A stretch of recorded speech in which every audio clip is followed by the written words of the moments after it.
आज हम पढ़ते हैं चैप्टर 5 अंडरस्टैंडिंग एलिमेंट्री शेप्स के एक्सरसाइज 5.7 क्वेश्चन नंबर 1 से ट्रू और false.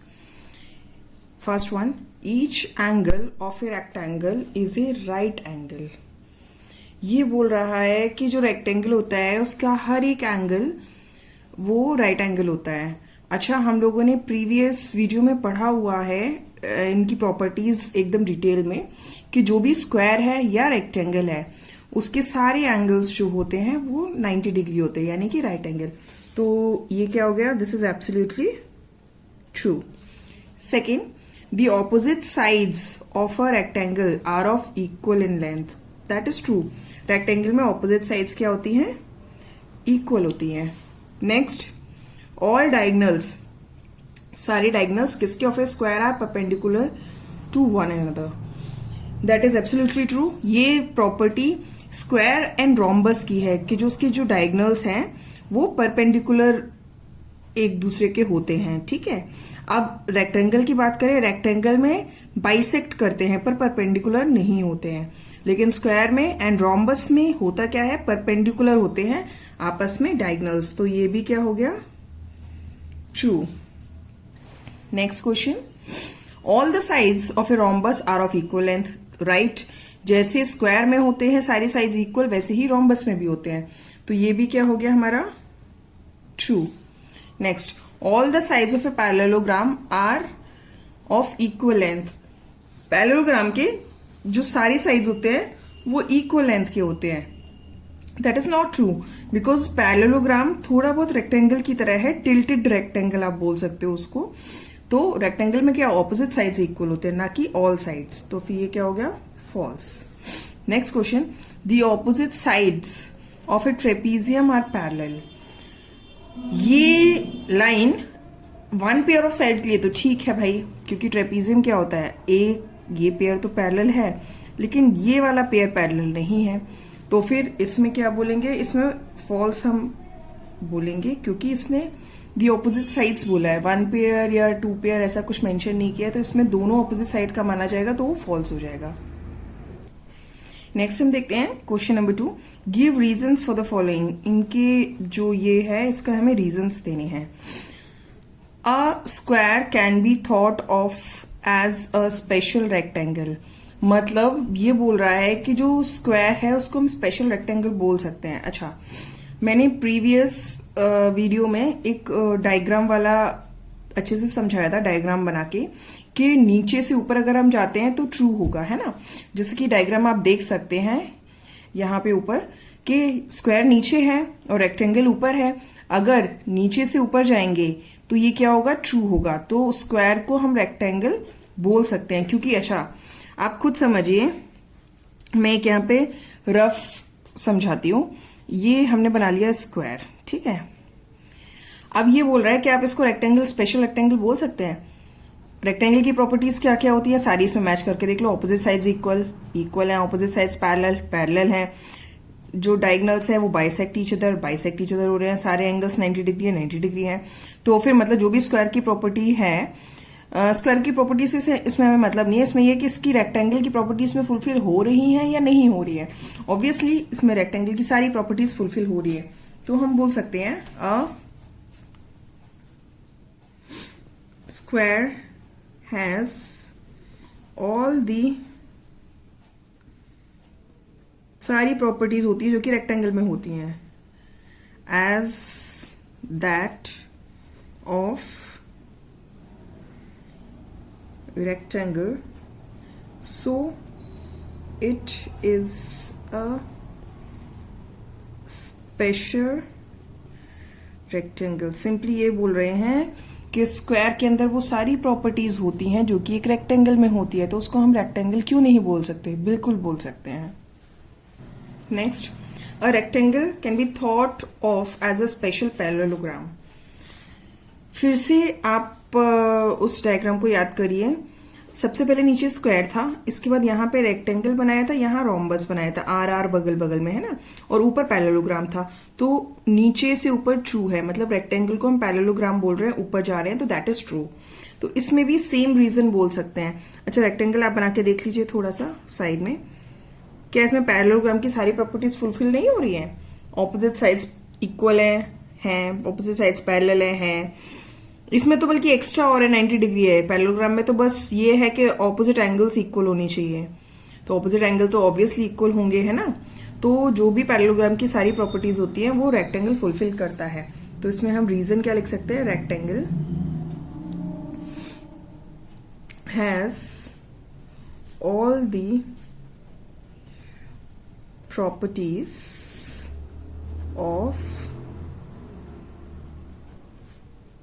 parallelogram, so it is a special parallelogram. Simply हमें ये लिखना है और ज्यादा डिस्क्राइब नहीं करना है। अ स्क्वायर, अच्छा स्क्वायर को तो हम सब कुछ बोल सकते हैं, रेक्टेंगल भी बोल सकते हैं, रोम्बस भी बोल सकते हैं, पैरेललोग्राम भी बोल सकते हैं, ट्रेपीजियम भी बोल सकते हैं। तो चलिए स्क्वायर को और क्या बोला जा रहा है? Square can be thought of as a special rhombus. Obviously square को हम रोम्बस बोल सकते हैं क्योंकि स्क्वायर सबसे नीचे है, नीचे से ऊपर गए तो ट्रू। वो सिर्फ एक डायग्राम हमें जल्दी आंसर के लिए है, ताकि हमें आंसर, अच्छा एग्जाम में आंसर लिखते वक्त आप ज्यादा देर तक सोचेंगे तो नहीं, तो थोड़ा इजी वो ट्रिक हो जाएगा। That's it. वैसे हमने प्रॉपर्टीज पढ़ रखी हैं, तो जो भी रोम्बस की प्रॉपर्टीज होती है वो सारी प्रॉपर्टीज स्क्वायर फुलफिल करता है। तो ये भी यस है। तो क्या बोलेंगे? स्क्वायर, सेम लाइंस होंगी, उसमें कुछ नहीं है। Has the same properties as that of a rhombus. जैसे कि क्या है? ऑल साइड्स इक्वल एंड जो डायगोनल्स हैं दैट आर परपेंडिकुलर, बाइसेक्टर, तो ये सारी प्रॉपर्टीज वो फुलफिल करता है। तो फिर क्या है? Square has same properties as that of a rhombus, so it is a special rhombus। हम उसको स्पेशल रोम्बस बोल सकते हैं। Next, square, rectangle, parallelogram are all quadrilaterals. ये बोल रहे हैं कि ये तीनों, ये सभी क्वाड्रिलेटरल्स है।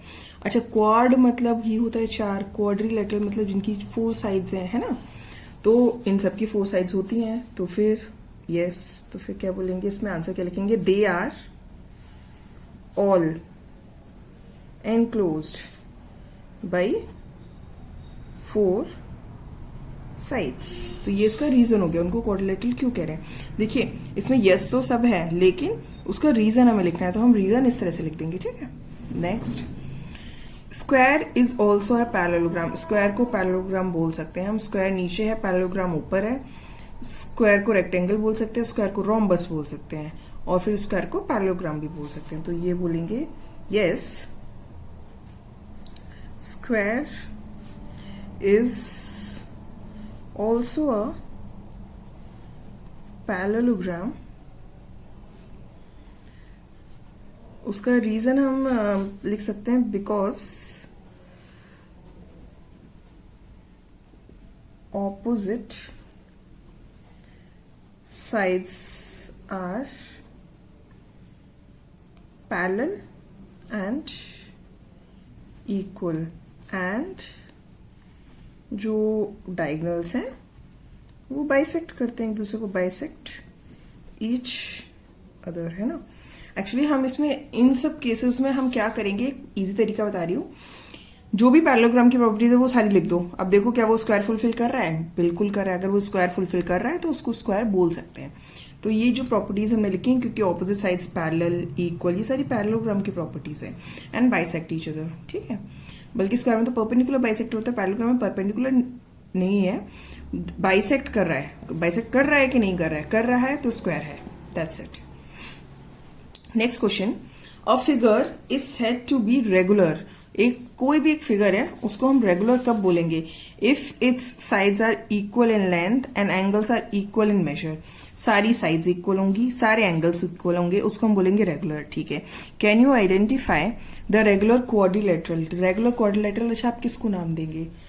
जिसकी सारी साइड्स इक्वल होनी चाहिए, सारी एंगल्स इक्वल होनी चाहिए, उसको हम रेगुलर वर्ड बोलते हैं। रेगुलर में देखा है एकमात्र ऐसा फिगर है, एकमात्र ऐसा हमने शेप अभी पढ़ा हुआ है रिसेंटली जिसकी सारी साइड्स इक्वल होती हैं, तो हम किसको बोलेंगे? Yes, definitely that is a square. A square, उसका हमने नाम आइडेंटिफाई करना है, बस वो लिख देंगे। Square is a regular